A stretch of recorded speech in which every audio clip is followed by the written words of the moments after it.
Halo, selamat pagi saudara. Kita berjumpa lagi di Kompas Bisnis. Saya Maidop Elfrina. Kita langsung bahas salah satu sektor yang cukup banyak menarik perhatian investor beberapa waktu kebelakangan ini adalah sektor unggas. Lalu bagaimana prospek ke depannya?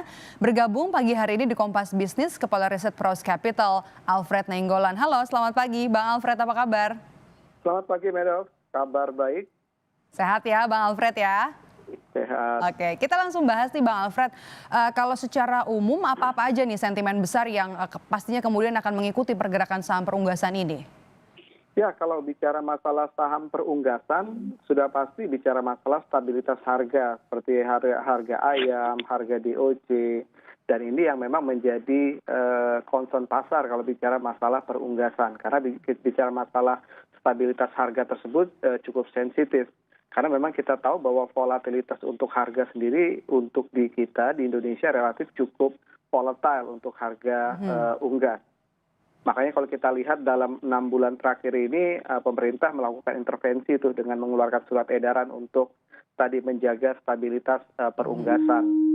Jadi itu paling sensitif. Yang kedua adalah tadi US dollar. Karena apa? Karena memang bahan baku untuk pakan sendiri bagi emiten-emiten perunggasan itu memang kurang lebih 20-25% masih impor, sehingga itu menjadi faktor yang juga berpengaruh.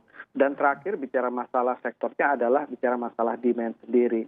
Jadi kalau tadi kita bicara masalah intervensi dari pemerintah itu bicara masalah upaya perlindungan dari sisi supply-nya, demand yang memang kalau kita lihat cukup berpengaruh juga. Jadi memang kalau bicara masalah produk-produk saham-saham emiten poultry ini memang bisa dibilang produk-produk utama ya untuk kebutuhan pokok. Sehingga untuk demand sendiri itu cukup berpengaruh terhadap performa mereka. Jadi kurang lebih itu yang menjadi poin-poin penting dalam sektor unggas atau poultry. Bang Alfred, kalau misalnya intervensi dari pemerintah soal harga ini sebenarnya termasuk berpengaruh nggak sih atau bisa kasih sentimen yang positif nggak sih? Ya, kalau berpengaruh cukup berpengaruh. Jadi kalau kita lihat begitu pemerintah melakukan intervensi seperti culling ya untuk memusnahkan, untuk mengurangi di sisi supply, kita lihat pengaruhnya dari sisi harga cukup baik. Jadi kalau kita lihat harga unggas di awal tahun ini, misalnya untuk ayam saja itu mulai mendekati level 19-20 ribu. Itu merupakan level yang relatif cukup baik sekali bagi emiten perunggasan. Bahkan DOC juga menyentuh level 6 ribu, bahkan mendekati level 7 ribu. Jadi relatif harga yang stabil. Jadi sejauh ini kalau kita melihat emiten-emiten ini memang diperdagangkan pada PE yang relatif cukup tinggi ya. Dan itu menunjukkan bagaimana memang pasar itu cukup yakin kalau melihat langkah pemerintah yang cukup masif untuk menjaga stabilitas di sektor perunggasan. Nah selanjutnya nih Bang Alfred, kita bahas soal Widodo Makmur Unggas WMUU, emiten yang baru saja masuk tapi pergerakannya dalam 1 bulan ini bisa kita katakan cukup fluktuatif. Nah bagaimana proyeksi ke depannya? Kalau untuk Widodo Makmur memang iya ini emiten baru. Jadi kalau bicara masalah volatilitas harganya masih dipengaruhi oleh kondisi mereka emiten yang baru IPO. Karena memang dalam beberapa 2-3 tahun terakhir emiten yang IPO memang cukup melekat volatilitas yang tinggi. Tapi mungkin yang perlu dilihat oleh pasar atau investor adalah kelebihan dari WMUU ini adalah pertumbuhan mereka yang cukup agresif dalam 3 tahun terakhir. Tahun ini mereka menarget sampai di Oktober kemarin pertumbuhan laba bersihnya bisa mencapai sekitar 130-an%. Tahun ini diprediksi mungkin masih bisa di atas 100%. Tahun depan mereka punya target pertumbuhan 250%. Jadi growth-nya cukup tinggi dan memang kalau dari sisi valuasi kalau menggunakan laba bersih di 2020 memang PE-nya cukup premium 34. Tapi tadi bahwa ketika nanti mereka bisa mendeliver pertumbuhan laba bersih 250% di tahun ini, PE-nya akan turun signifikan menjadi 10 kali. Itu merupakan PE yang cukup murah. Oke, itu kalau dari WMUU. Nah, bagaimana dengan emiten lain yang sudah lebih lama masuk ke bursa? Kita tahu Charon Pokpen, kemudian juga Java. Bagaimana nasibnya? Ya, kalau untuk di sektor ini memang yang pemimpin pasarnya ada Cepin, ada Java. Cepin kalau kita lihat dari sisi valuasi juga paling premium karena memang pasar melihat Cepin ini paling stabil dari sisi performa. Jadi kalaupun memang terjadi penurunan di sektornya, tekanan terhadap labanya juga tidak terlalu besar seperti yang terjadi pada emiten poultry lainnya termasuk Java dan Melindo. Jadi kalau dari sisi emiten-emiten yang sudah lama, Cepin memang valuasinya cukup tinggi, kurang lebih sekarang 33 kali kalau pakai IPS 2020. Tapi kalau melihat performa di 2021, P-nya kurang lebih sekitar 24,6. Ini juga relatif masih cukup premium.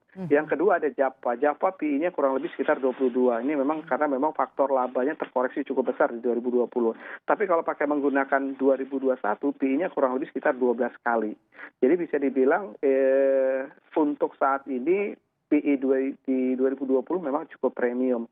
Tapi memang di 2021 dengan catatan tadi adanya stabilitas harga komitmen pemerintah, artinya dengan stabilnya harga poultry, kita juga melihat dari sisi rupiah juga kemungkinan masih akan kuat di tahun ini dan ini tentu menguntungkan untuk sektor poultry. Yang ketiga dari sisi demand kita tahu recovery di tahun ini juga akan jauh lebih baik ketimbang 2020. Ini menjadi catatan nih.